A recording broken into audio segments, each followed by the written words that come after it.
Bien, en La Liebre y el Compás de Andrés Kuff, exministro de Ciencia, Tecnología e Innovación, plantea un ensayo entendido como una reflexión sobre el valor que tiene la ciencia para la vida. En otras palabras, cómo la ciencia ha sido valiosa para todos y todas, en el sentido de producir y utilizar conocimientos científicos, generar valor, pero también para guiar la toma de decisiones. Y aquello transforma la sociedad en múltiples aspectos.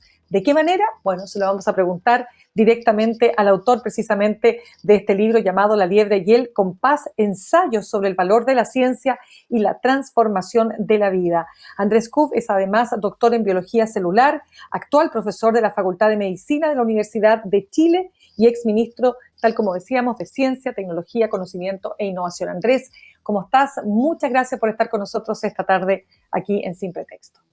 Muchas gracias a ustedes por la invitación y encantado de conversar sobre estos temas científicos. De todas maneras, partamos por lo siguiente. Andrés, ¿está bien decir que en esta publicación tú abordas los por qué de la ciencia? ¿Por qué y para qué la practicamos?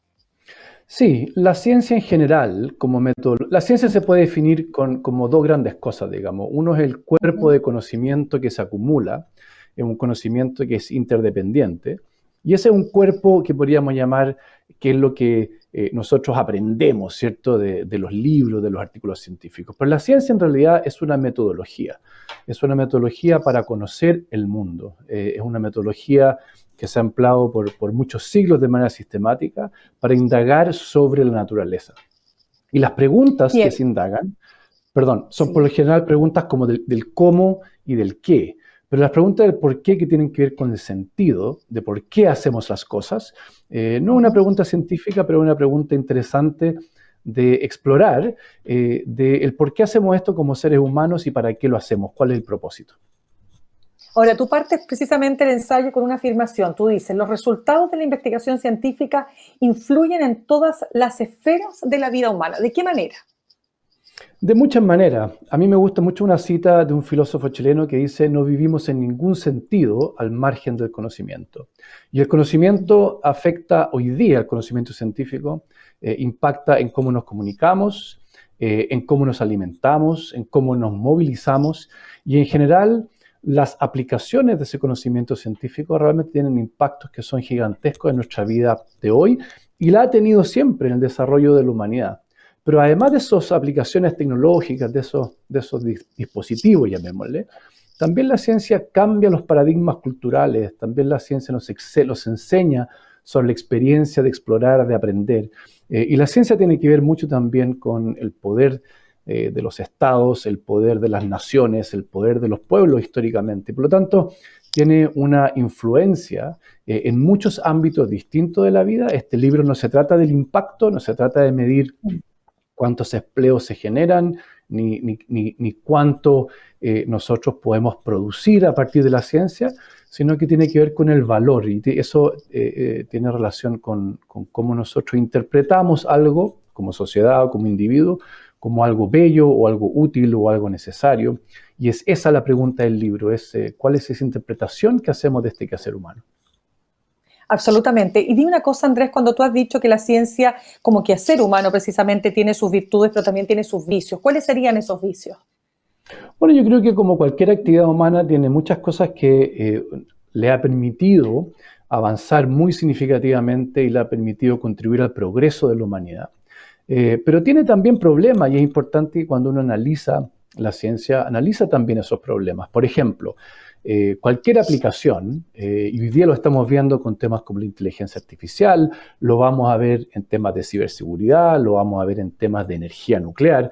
Cualquiera de esas tecnologías, y en realidad cualquier tecnología, se puede aplicar tanto para el bien como para el mal. O sea, podemos causar beneficios a la sociedad, pero también podemos causarle perjuicios a la sociedad. Y eso es inherente a la tecnología. A mí me gusta mucho una cita de un físico, que es Richard Feynman, que decía que la ciencia te entrega una llave, y esa llave abre la puerta del cielo, pero la misma llave abre las puertas del infierno. Y esa tecnología entonces te permite hacer el bien o hacer el mal, y por lo tanto, más que definir qué tenemos que investigar y qué tecnologías tenemos que producir, es cómo las vamos a usar, la pregunta relevante. Correcto. De hecho, nosotros también en este programa, Andrés Kuf, hemos hablado muy profundamente respecto de los alcances que tiene el desarrollo de la inteligencia artificial, ¿no? Que uno podría decir en lo inmediato son más los beneficios que los costos, ¿no? Pero muchos líderes mundiales y muchos expertos ya vienen advirtiendo, ojo con este desarrollo descontrolado que puede llevarnos, algunos más extremos y más apocalípticos, derechamente al fin de la humanidad. ¿Cómo observas tú desde tu lugar, desde el lugar donde tú habitas, esa discusión?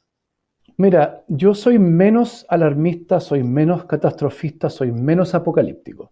Yo creo que si uno lo mira en términos históricos, muchas veces los seres humanos hemos producido tecnologías revolucionarias. Eh, Te menciono solamente algunas.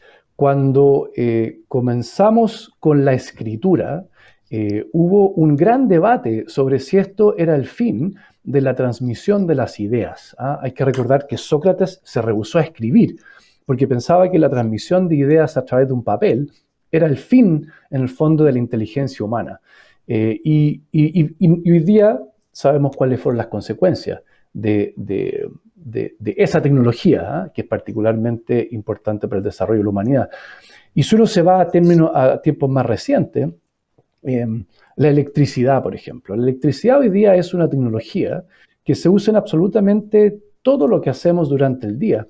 Y esa electricidad se ha usado para el bien y también se ha usado y puede ser usada con fines que no son beneficiosos para la humanidad.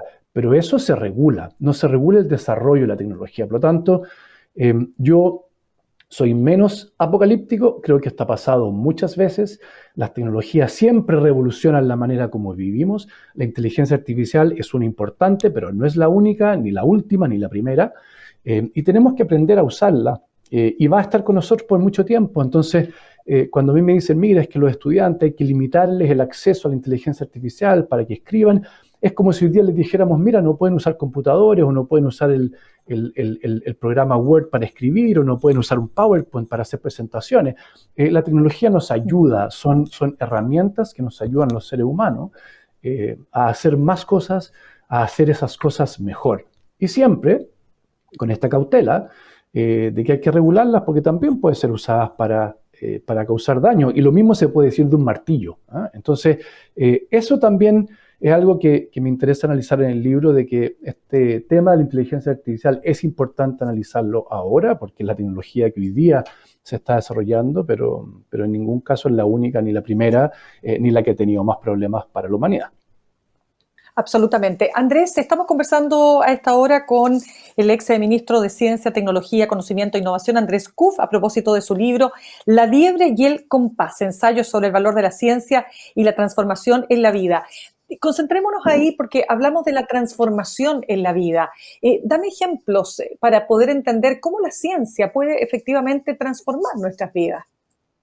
Mira, eso es súper interesante porque hay una cita muy linda que está incluida en el libro de Bertrand Russell que dice que la ciencia solía ser una manera de comprender el mundo. Y gracias al triunfo de la técnica, hoy día es una forma de transformar el mundo. Y en esa modificación del mundo creo que la ciencia y la tecnología han tenido un rol absolutamente protagónico. Y la transforma de muchas maneras, y uno podría pensar en una transformación gracias a las aplicaciones. Estábamos hablando recién, Mirna, sobre la inteligencia artificial, el impacto que tiene, el impacto que ha tenido en nuestras vidas las telecomunicaciones, el impacto que ha tenido el desarrollo de una alimentación que nunca habíamos tenido acceso a ella como la tenemos hoy día. Mucho de eso tiene que ver con desarrollo científico, tecnológico, mucho también de conocimiento que se arrastra, ¿cierto?, desde hace muchísimo tiempo. Entonces, la ciencia puede transformar la vida a través de la tecnología, de las aplicaciones, pero no es la única manera como nos transforma la vida. Y a mí me gusta analizar otros tipos de cambios que son más bien paradigmas culturales y que por comprender, por ejemplo, algunos aspectos sobre el universo, sobre el sistema solar, no es lo mismo habitar un planeta que creemos que es el centro del universo y que el Sol gira alrededor de él, habitar un planeta de un sistema solar, ¿cierto?, que giran alrededor del Sol, que estamos en la esquinita de una galaxia, y eso a pesar de que no modifica nada de nuestro entorno inmediato, realmente te hace habitar otro universo. Nosotros hoy día habitamos otro universo porque lo comprendemos. A pesar de que el sol sale siempre por donde mismo, ¿cierto? Y se acuesta siempre por donde mismo, nosotros sabemos cuál es el movimiento hoy día de las estrellas y de los planetas, y eso nos hace habitar un universo muy distinto, y por lo tanto es una transformación que no tiene necesariamente que ver con las aplicaciones tecnológicas, pero sí tiene que ver con esa profunda consecuencia que tiene el comprender el universo que habitamos. Andrés, a ti te tocó liderar el nuevo ministerio entre los años 2018, 2022, esto en plena respuesta, ¿no es cierto?, de la comunidad científica frente a la pandemia. ¿Ese contexto urgente te hizo tomar más fuertemente la decisión de escribir este libro, de aproximarte, ¿no es cierto?, a estas maneras de comprender la ciencia, también no solo como manera de explicar el mundo, como dices tú, o como transformarlo, sino como salvar vidas? Mira, yo creo que lo que hace estar en una posición como esa es que te da una visión muy global, de gran alcance, eh, y se hace evidente que para que nosotros transitemos hacia lo que llamamos una sociedad del conocimiento, y que una sociedad que realmente vive y vibra con el conocimiento científico, eh, esto tiene que ser algo que compartimos como sociedad. Y lo que me interesó hacer después del ministerio, a pesar de que había comenzado este libro antes de ingresar al ministerio, fue hacer un aporte para que podamos generar un debate de por qué hacemos ciencia, de por qué es importante hacerla, de cuál es el sentido que tiene para un país, cuál es el sentido que tiene para los individuos, cuál es el sentido que tiene para la educación. Y es ahí donde yo creo que el pasar por el ministerio realmente me hizo pensar que no solamente la producción de conocimiento era algo que valía la pena, digamos, dedicarse, como me había dedicado toda mi carrera científica, no solamente a la producción, sino que también a cómo usamos ese conocimiento en beneficio de la sociedad.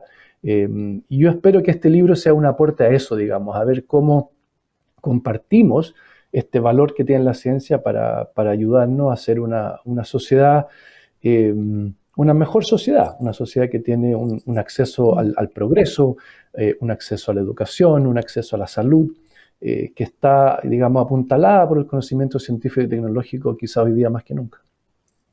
¿Y por qué tú dices también en tu libro, Andrés, que precisamente el conocimiento más allá de su aplicación es un asunto espinoso? Mm. No, el asunto espinoso es más bien, se refiere a lo que se llama el valor intrínseco. ¿Ah? Hay un asunto que es que el conocimiento es valioso por sí mismo. Muchas veces nosotros pensamos que el conocimiento es valioso porque tenemos aplicaciones. Si tú lees el diario, Mirna, o escuchas las noticias en programas de ciencia, la verdad es que la mayoría de las veces son temas tecnológicos, no son de ciencia. Es la aplicación que nosotros podemos hacer del conocimiento y que nos permite utilizarlo. Y en ese sentido, la aplicación es hoy día reconocida como un valor. Todos reconocemos el valor de un celular o de estos mismos computadores a través de los cuales estamos conversando. Pero se valora menos el conocimiento en sí mismo. Y ese es el asunto que yo creo que es espinoso, porque es difícil decir que una cosa es valiosa porque sí. Entonces te preguntan, ¿pero por qué es valioso, cierto, ese descubrimiento? Y tú dices, no, porque sí, porque es valioso en sí mismo, porque contribuyo a hacer que nuestro cuerpo de conocimiento sea hoy día mayor. Entonces es difícil hacer ese análisis. Y mi conclusión, después de haber, como dices tú, haberme referido a él como un asunto espinoso, es que más que enredarse en cuál es el valor intrínseco, cómo se desenvuelve ese valor, digamos, cómo lo podemos comprender, es que realmente el conocimiento, aunque no lo podamos aplicar, tenemos que protegerlo para que perdure, porque muchas veces el conocimiento perdura en un estado más o menos dormido, hasta que otros y otras, en un futuro impredecible, encuentran aplicaciones. Y por lo tanto, nuestra gran responsabilidad es hacer que perdure en lo que yo llamo cápsulas de tiempo, que son estas capsulitas que lo protegen, digamos, lo protegen y le permiten viajar en el tiempo. Entonces, a pesar de que el valor intrínseco sea algo que es difícil de analizar, lo que sí es evidente es que tenemos que hacerlo durar, protegiéndolo para futuras generaciones. Ahora, sí es claro que las personas tienden a valorar precisamente todo lo que la ciencia, la tecnología puede dar a través de sus propias aplicaciones. Por ejemplo, la invención del iPhone, ¿no es así? O sea, hay una relación directa entre saber apreciar ese valor que le hace sentido a la gente porque además es útil para su vida. Me imagino que Exacto. tú lo ves de la misma manera, ¿no? De todas maneras, pero eso es lo que te digo, te fijas, o sea, nosotros Claro. tendemos a creer que el valor tiene que ver con la utilidad directa, con el iPhone, con el computador, Correcto. y es cierto, ¿ah? Y ahí hay un valor importante que no puede subestimarse, pero lo que digo yo es que no es el único, ¿no? Hay otros que son más bien culturales, hay valores que tienen que ver con la experiencia. Si tú le preguntas a un científico o una científica, ¿por qué hace ciencia? Eh, y la respuesta más frecuente es porque me apasiona, porque quiero conocer, porque quiero descubrir, porque quiero hacer experimentos y encontrar qué es lo que hay más allá, lo que no se conoce. O sea, también hay un asunto muy, muy pasional, ¿cierto? Y eso también es muy valioso, porque cuando uno desarrolla pasiones en cuanto a conocer, esas pasiones raramente quedan alojadas en una sola persona y con mucho más frecuencia se transmiten. Y se transmiten a través de la inspiración, y la inspiración para mí es la base de la educación. Y por lo tanto, desde una experiencia personal del descubrir, pasamos a hablar de educación. Y ahí hay otro valor importante, igual que un valor cultural, igual que el valor tecnológico, y también parecido al valor que tiene en cómo las sociedades que abrazan el conocimiento científico también son sociedades muy poderosas, y ahí hay otro valor importante. Entonces, la razón de escribir este libro es que efectivamente podamos hacer un análisis no solamente de los aspectos tecnológicos aplicados, que son los más tangibles y fáciles, digamos, de apreciar, sino que hay muchos otros que si uno pone un poquito de atención, uno empieza a descubrirlo y se da cuenta que realmente están alrededor de todos nosotros y que cambian la forma en que vivimos. Andrés Kuf, ¿y por qué crees tú, viendo tanta evidencia científica, sigue habiendo y sigue persistiendo en tal magnitud las supersticiones, ¿no? Como lo que ocurrió en la propia pandemia, pero es un tema recurrente. ¿Por qué?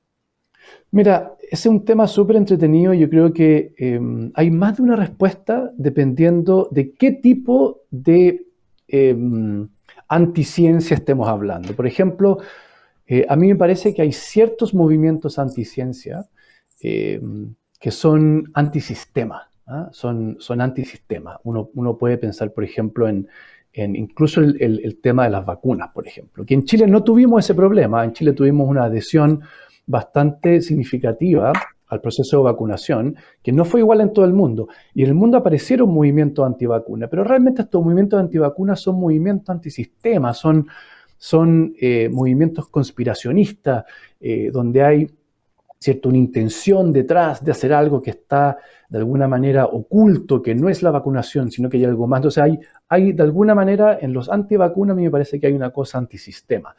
Pero por otro lado, si uno habla, por ejemplo, de la resistencia que hay a la teoría de la selección natural, de la evolución, uno se encuentra con motivaciones que son más bien religiosas. ¿Ah? Hay un intento de proteger un relato religioso versus evidencia que ha surgido a partir del conocimiento científico. Y ahí hay otro tipo de pugna, una pugna de religión-ciencia, no de antisistema a ciencia. Y hay otros que son, por ejemplo, un grupo grande de personas que yo creo que muy genuinamente trata de volver a lo natural, ¿cierto? Yo le pongo como entre comillas, digamos, lo natural, y muchas veces la ciencia se ve como algo que no es natural, y ahí vemos todo el tema, por ejemplo, de las homeopatías, que es otro tipo de anticiencia, que tiene otro tipo de causas, creo yo, que son más como de volver a un tipo de vida por el cual tenemos cierta nostalgia, y creemos que la ciencia nos aleja de eso. Entonces, un tema que yo encuentro fascinante, que son los temas anticiencia, y que yo creo que tienen distintas respuestas dependiendo de qué movimiento se trata. Y como todas las cosas en el libro, Mirna, están tratadas de manera bastante breve, y creo que mi intención es como poner estos temas y ojalá uno vea surgir profundizaciones en estas consideraciones que sería súper interesante ver, por ejemplo, en qué se basan los movimientos antivacunas en Chile, porque creo que es importante hacer ese análisis y diferenciarlo. Absolutamente. Andrés Kuf, en una entrevista con La Tercera, tú planteas que en Chile hemos sido buenos para producir conocimiento, pero no para aplicarlo. ¿A qué te refieres exactamente? Nosotros hemos tenido una historia de promoción de la producción de conocimiento que, a pesar de que es cierto, yo creo que hay un acuerdo, un consenso bastante transversal de que nosotros tenemos una inversión en ciencia y tecnología bastante baja, tanto del sector público como del sector privado, sí hemos tenido un apoyo a la producción de conocimiento que ha sido sostenida. Y cuando tú miras la experiencia internacional, lo más importante que un Estado puede hacer es tener políticas científicas sostenidas, porque la ciencia toma tiempo, porque es impredecible, porque hay que formar capacidades, y por lo tanto, lo más importante de todo es la estabilidad. Y en Chile hemos sido muy buenos para eso.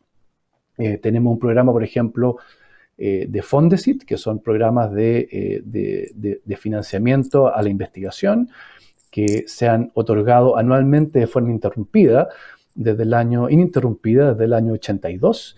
Tenemos centros de investigación que se han apoyado desde el año 2000, o sea, tenemos políticas científicas que tienen más de 40 años, otras que tienen más de 20 años, y eso es súper importante para un país. Hemos sido menos buenos en apoyar cómo ese conocimiento se utiliza por la sociedad. Y se puede utilizar en la toma de decisiones, a nivel público, por ejemplo, en gobiernos centrales, en gobiernos locales, y ahí estamos al debe, tenemos brechas importantes. Y también estamos al debe en cómo el conocimiento científico se usa en la economía y se usa en el sector productivo, y ahí hay otra brecha importante. Y son brechas de aplicación, de utilización, de cómo se usa el conocimiento científico. Y ahí creo que hemos tenido políticas menos estables, menos decididas que las políticas de promoción. Y ahí estamos al debe, y ahí tenemos que complementarla. Y lo que es importante, Mirna, es que a veces uno dice estas cosas y dice, no, pero es que ¿cómo vamos a dejar de hacer ciencia básica y producir conocimiento? Aquí no estamos hablando de vestir un santo para vestir otro. Estamos hablando de que hemos hecho bien algo, tenemos que cuidarlo, tenemos que hacerlo crecer, pero tenemos que empezar a generar una nueva dimensión de actividad que tiene que ver con cómo se usa. Y creo que ese es un complemento, y creo que la dicotomía de o hacer ciencia básica o hacer ciencia aplicada, como si fuera a hacer una o la otra, es totalmente como fantasioso, digamos. Hay que hacer ambas bien, y en Chile estamos muy al debe en cómo se aplica, habiendo dicho también que tenemos que hacer crecer el sistema de producción, eso no hay ninguna duda. Andrés, y en esa misma conversación tú planteas que estamos claros que el presupuesto de ciencia debe aumentar, pero para que así sea no hay que obsesionarse con que sea el 1% del PIB. ¿Por qué? Porque esencialmente eso no es política pública. La política pública no es un aumento de presupuesto. La política pública es la identificación de problemas, es el planteamiento de una solución, la ejecución de esa solución, la evaluación de esa solución, y eso, como todo proyecto, tiene un presupuesto. Pero el presupuesto es un poco la consecuencia de la política pública. Y yo lo que he tratado de decir en muchos medios, en muchos foros, no es que no necesitemos un aumento presupuestario porque Chile debe invertir más en ciencia y tecnología. El argumento para lograrlo tiene que transitar desde un argumento sobre un número, sobre un porcentaje del Producto Interno Bruto, y tiene que transitar hacia para qué vamos a hacer las cosas, cuáles son las prioridades, cuáles son esas necesidades que queremos cubrir, cómo las vamos a cubrir, cómo las vamos a evaluar, y como todo, eso va a tener un presupuesto, y ese presupuesto entonces es lo que hacer ese proyecto cuesta. Pero lo que estamos haciendo, Mirna, es estamos poniendo la discusión del porcentaje antes de qué es lo que queremos hacer y para qué lo queremos hacer. Y eso es lo que yo creo que tenemos que cambiar, y ese es el debate que a mí me gustaría que comenzara a ocurrir. ¿Para qué vamos a hacer las cosas? ¿Y qué vamos a hacer? Y que pongamos, ¿cierto?, a debatir distintos proyectos, distintas prioridades. Eso sería para mí una muy buena solución a este estancamiento que tenemos de la inversión en ciencia y tecnología. Y creo que en parte es porque el debate ha estado guiado por una discusión de un número en vez de estar guiado por una discusión de cuáles son los proyectos en los que nos queremos embarcar y cómo vamos a embarcar también al sector privado, que es un actor absolutamente clave en el ecosistema. Súper interesante. Andrés Kuff, doctor en biología celular, actual profesor de la Facultad de Medicina de la Universidad de Chile, exministro de Ciencia, Tecnología, Conocimiento e Innovación, con su libro La liebre y el compás. Muchísimas gracias por haber estado esta tarde con nosotros, Andrés. Muchísimas gracias a ti, Mirna. Encantado y cuando quieran. De todas maneras, así será. Un abrazo. Y un abrazo para ustedes.